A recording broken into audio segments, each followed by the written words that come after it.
the Stop Killing Games campaign. Though I'm coming at you a little bit like a time traveler would. It'll make sense in a minute. As a refresher, Stop Killing Games is a consumer movement to stop publishers from effectively destroying video games they have already sold to customers. Now, we've gone about this in many ways, but it's easiest to divide this up by things we've already done and things we can still do, because there's about a dozen things we've already done. Yeah, in fact, here's a list if you want to pause this.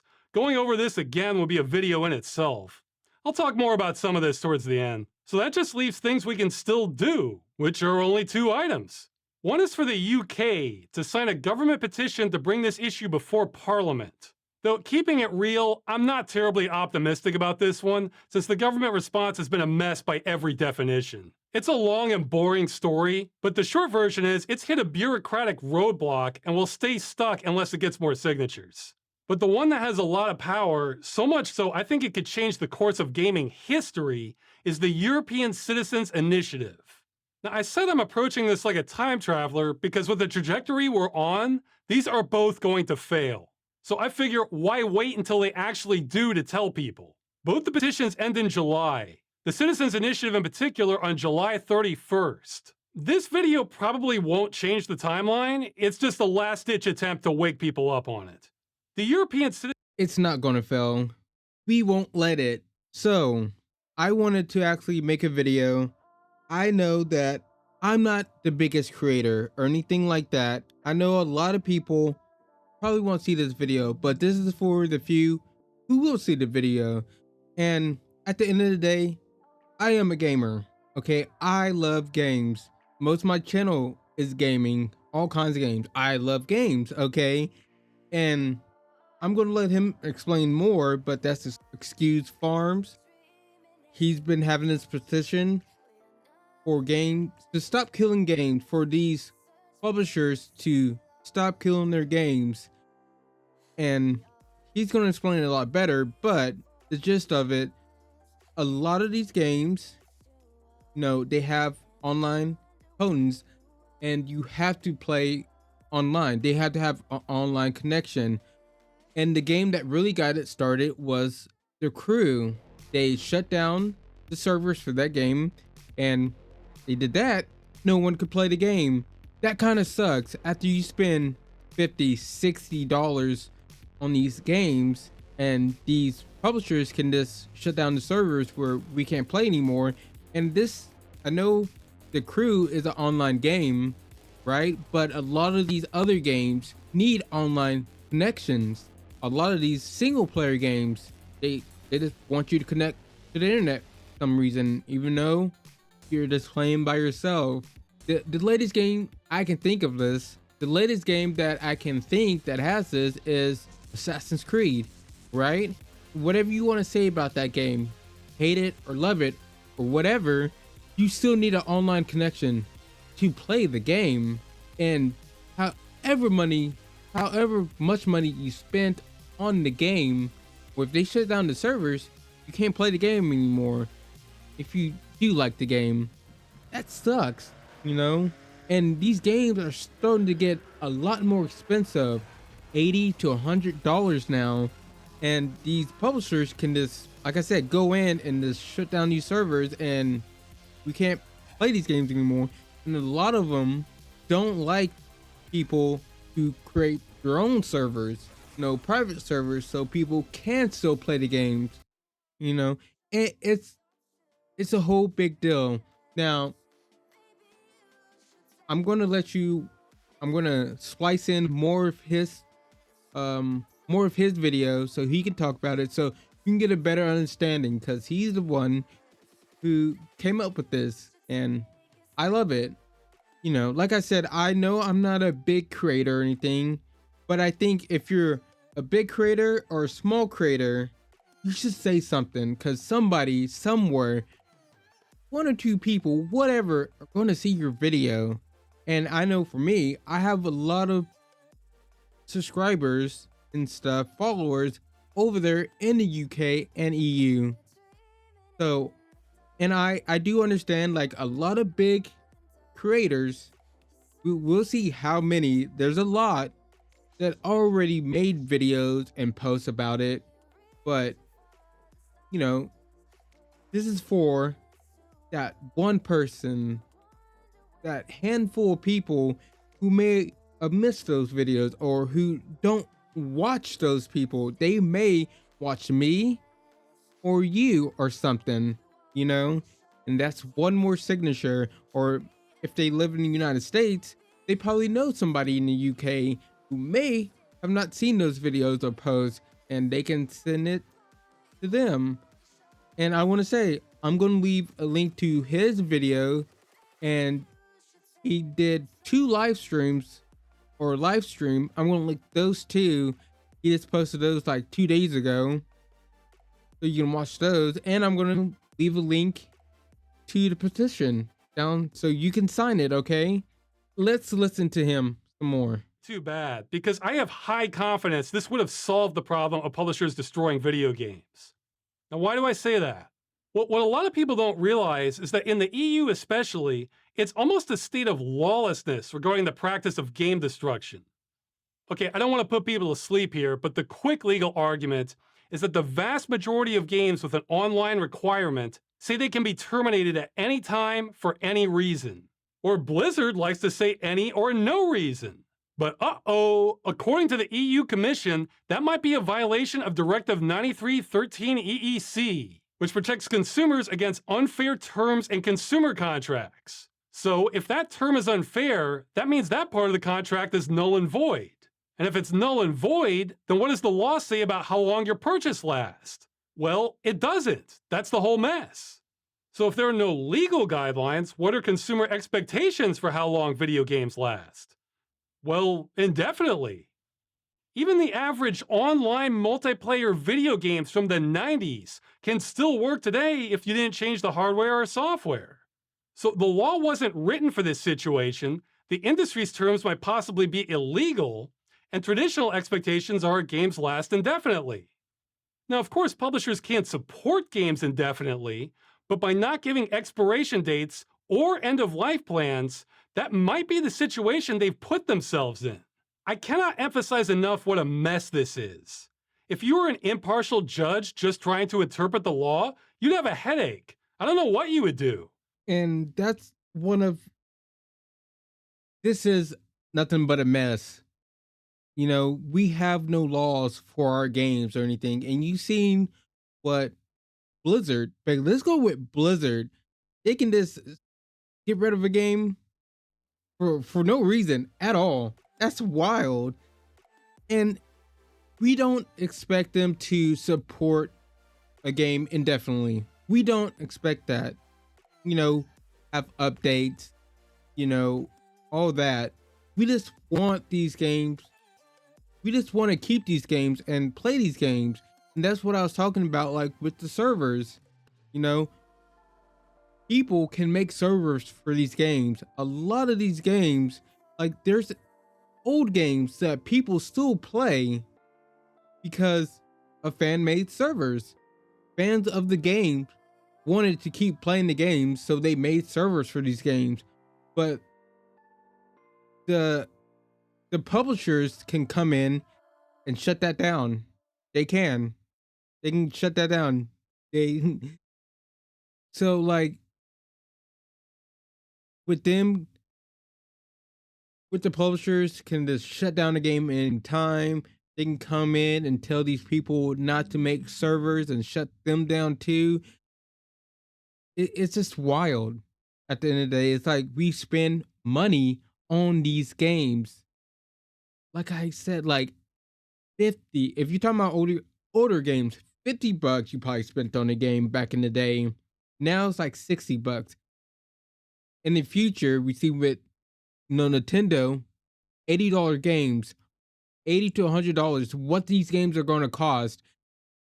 That's a lot of money for a lot of people. Okay, maybe you watching, probably not so much. You're probably okay. That's not really that much. I'm really willing to spend money, that type of money, on a game.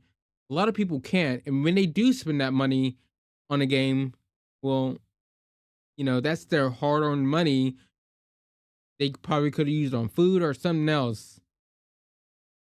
For like me, example, like I don't have a lot of money. If I'm spending $80 on a game, I want to keep it. You probably do too, or at least want to keep playing it. At least want to keep playing it, at least, you know? We've gotten a lot of support or just fair coverage from major YouTubers. Some ordinary gamers, Yong Ye, Lewis Rossman has been a bro especially. Gamers Nexus, Linus Tech Tips, Game Linked, Philip DeFranco, Asmongold, Black Panther, Second Wind, including Yahtzee and the other Frost, Spawn Wave, Civi 11, Mandalore Games, Bellular News, Digital Foundry, Josh Strife Hayes, Tech Tangents. Honestly, it goes on and on. I'm leaving out a lot of people. My apologies on that. We've gotten game news outlet coverage. PC Gamer, IGN, Rock Paper Shotgun, Kotaku, TechSpot, Eurogamer, PC Games N, Destructoid, Game Rant. There's more. And regular news outlets, Metro, Euronews, Variety, Forbes. Also many non-English outlets for France, Germany, Italy, Poland, Hungary. There's a lot. And some developers. Running with Scissors, Landfall Games, Mala Industria Games, Octay, those awesome guys, and developers of emulators like Dolphin, PCSX2, and PPSSPP, and some more indie developers I may have lost track of, I'm sorry. And this last one is hearsay, but it's my favorite if true. Developers from Ubisoft Ivory Tower, the people who made The Crew, which is the game we used to get all this action rolling in the first place. Yeah, it turns out a lot of developers who spend years of their lives working on something don't like seeing it destroyed by publishers. Who'd have thought? And I've been saying yes to almost all offers for interviews, questioning, or any kind of outreach opportunities that came our way. I honestly don't know how many interviews I've done on this issue at this point. It's easily dozens, though not all of them were on video. One was even for BBC Radio. And then there would be the spontaneous offers that would pop up throughout the entire campaign. Like working with members of European Parliament to push through questions to the EU Commission, having meetings with the BEUC as another route to the EU Commission, meetings with representatives from GOG. That one was looking promising until they fired the representatives we were talking with, then backpedaled. That sucked. Meetings with representatives from Heineken. Yeah, I didn't see that one coming. Heineken, of all companies, supports the initiative. Yes, he had a lot of creators, a lot of interviews and stuff, and I didn't see a lot of those. I knew what was going on, but a lot of the stuff, all those people, a lot of those people I watch, right? And I really didn't see it. And that's my point of this video. Just in case that one person or those 10 people who didn't see those videos, right? Or those interviews or those articles or whatever. Hopefully that one person or those 10 people see this video. And like I said, I do have a lot of subscribers and followers over there in the EU and UK. So I just wanted to throw my hat in the ring, right? Because this is very, like I said, this is very important if you're a gamer or if you just like to own your stuff at the end of the day once you spent all this money on them. But he's going to talk about the pirate we all love. Not that pirate, this pirate. And I'm joking. A lot of people are on his ass for good reason. A lot of people don't like him for, I would say, good reason, and I seen his video, which he's going to talk about. So I'm going to let him talk some more, okay? Okay, I really don't want to do this next part, but it's become a liability for the campaign for me not to. Our biggest critic by far is YouTuber and streamer Pirate Software, who goes by Thor. If your only exposure to Stop Killing Games has been this video, then you've been misinformed. This video is by someone who does not understand the campaign, has been trying to stop it, and has been making up what it is about. I am not saying that lightly. I will prove it in a minute. Now you might be thinking, okay, so some YouTuber got something wrong on the internet. So what? See, that was my thinking too. The problem is how incredibly influential this YouTuber has been. Remember? And they have PewDiePie put his hat in the ring which is amazing. And we can look at what he said, by the way. Thank you for all the amazing support on my recent videos. I love how I can just nerd out and share whatever with you guys. I like PewDiePie. In the comments, I've seen some of you mention stop killing games, and I wanted to say I 100% support this movement. It ties in perfectly with what I talk about in my video, ownership over software. That is so big. Ownership over software. A lot of these, I was going to say developers, not developers. A lot of these publishers don't think we own these items after we spend so much money on them, $60, $80, $100. To them, we don't own it. We don't own this stuff, but we do, okay? And the games we buy. Strongly encourage you to sign the petition, and he leaves a link, and I'm going to leave a link down in the video. I'm going to keep saying it. The link will be down in the description. Takes like 30 seconds. Note, if you're outside the EU or UK, you cannot directly sign. Sharing it still helps. And that's what I'm here for, to share it to that one person, to those 10 people, to those 20 people, to share it. And hopefully they share it too. You share it, okay? Remember that list of coverage on the campaign? Well, best I can tell, Thor's coverage has been bigger than literally anyone else on those lists, except Asmongold. And the only video Asmongold had on this bigger than Thor's was about Thor's video. So for all practical purposes, Thor here has been the #1 voice on the campaign, and he's been lying about what it is. That's a bit loaded though. In this case, I'm using the second definition of lie. I have no evidence it's the first. This video came out right as we were building momentum, then except for one boost in Germany, the signatures started drying up like clockwork. This put me in kind of a no-win scenario too, because if I ignored it, then a lot of people were going to get misinformed about the campaign. But if I did a response video, which is not something I wanted to do anyway, then it might look like drama farming, which could understandably turn off a lot of people from the campaign, because it's not about that at all. So I quickly made this video trying to clear up all misconceptions and concerns about the initiative with timestamps for everyone's questions, hoping the truth would eventually come out. I can see now that was a mistake. I should have just embraced the drama.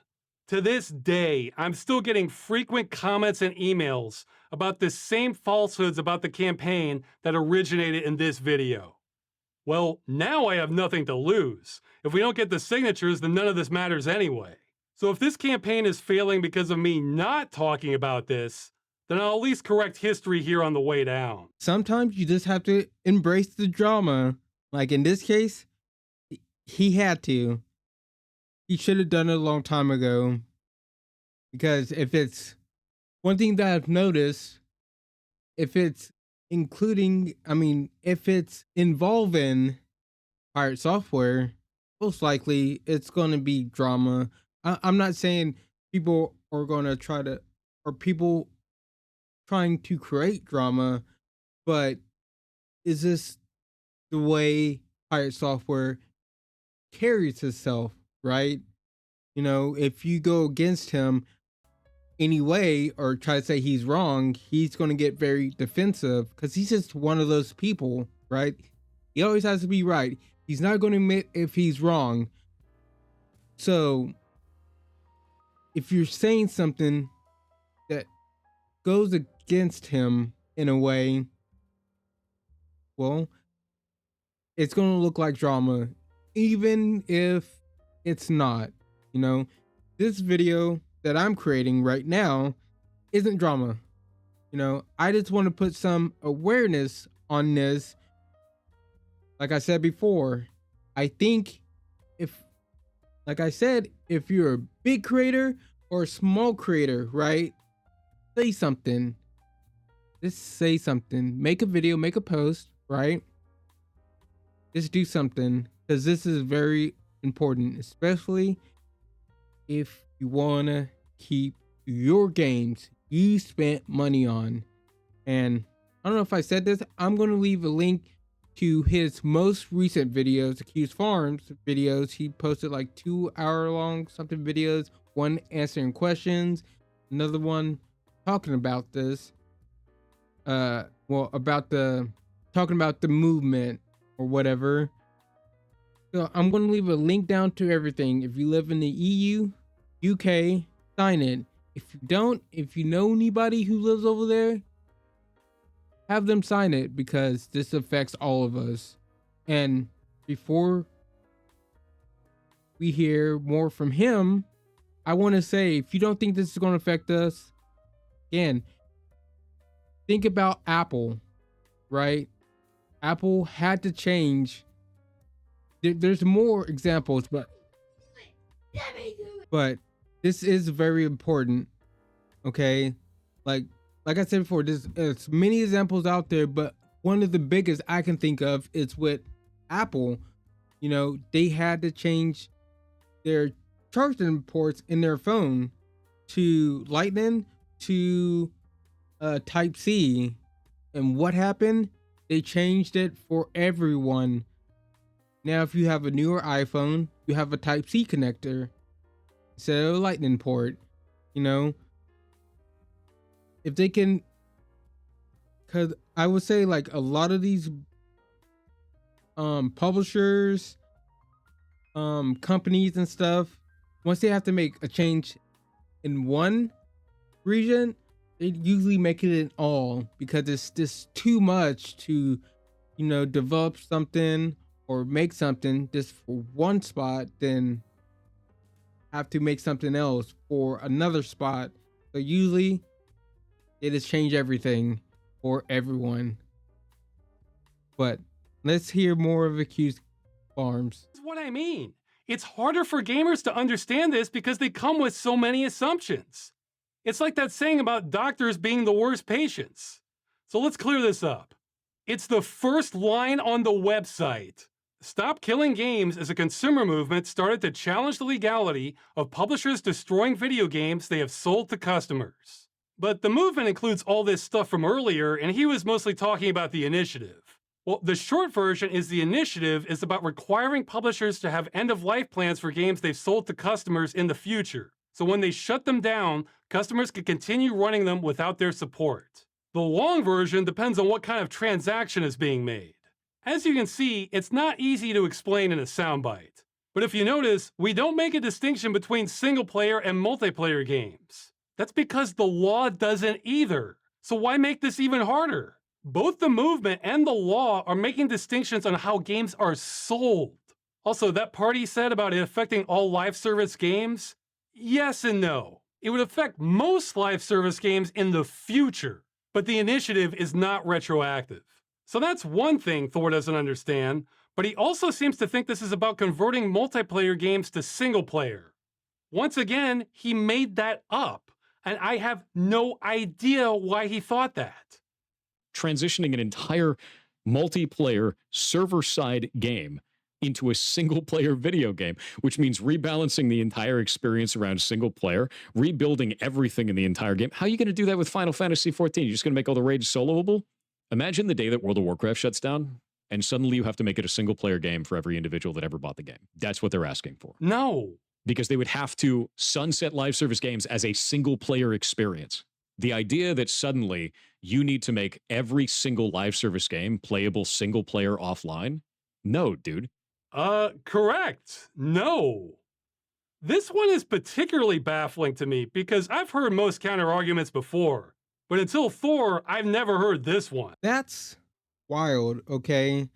So what Thor is saying is basically he thinks they want these MMOs.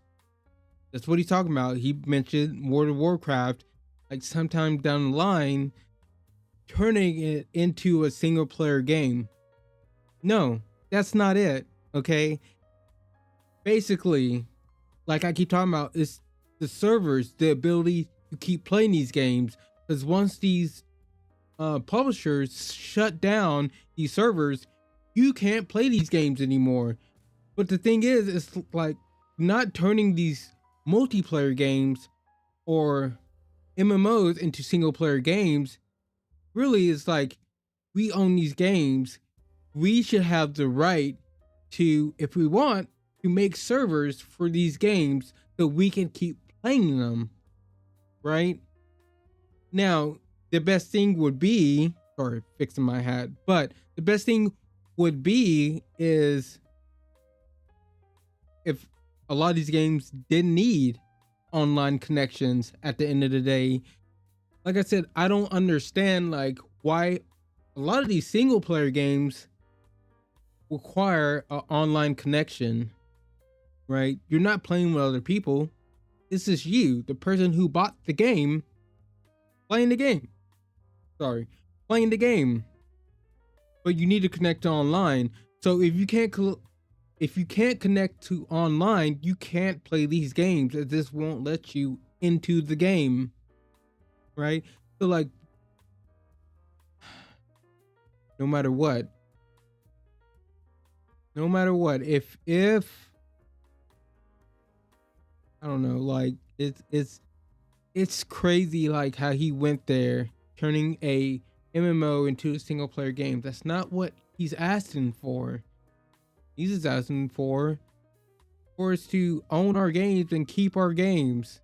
And like he said, one game that got this started was The Crew, which guess what? You needed an online connection. Even if you had the disc, you needed an online connection. Yes, it was a multiplayer game, but it's just a racing game at the end of the day. And once they shut down the servers, you can't play the game. You can't play The Crew. That's crazy. After you spend, I've never played the Crew, but let me know in the comments. Did it have microtransactions? If it did, that's even more ridiculous because you bought the game, then you spent money on the game and in the game, then they just took it away. I don't know. That's 4. But until Thor, I've never heard this one. That we want the industry to convert all multiplayer games into single player ones. I keep saying it. You never know where gamers are going to take this. Nowhere in there does it say that it's directly targeting always online single player games. Oh, he's so close. He's so close to getting it. It is vague, and because of that, it He never has that light bulb moment. Well, he is correct in that statement. It's almost as if that's not what the initiative is asking for. But those were his streams with a smaller audience. What does he say in his big YouTube video with over 1 million views that he had time to research? If we're trying to kill off the practice of developers putting together a live service game, pitching it as a single player experience, and then taking away support in the future. Now he's changed it again and is making up how it's about single player games are advertised. What is he doing? It needs to be specific about the business practice it's trying to defeat, which is specifically companies that are doing this under the guise of it being a single player game, but adding online only functionality that is not necessary and doesn't add any gameplay elements. That's the problem. No, that's not it at all.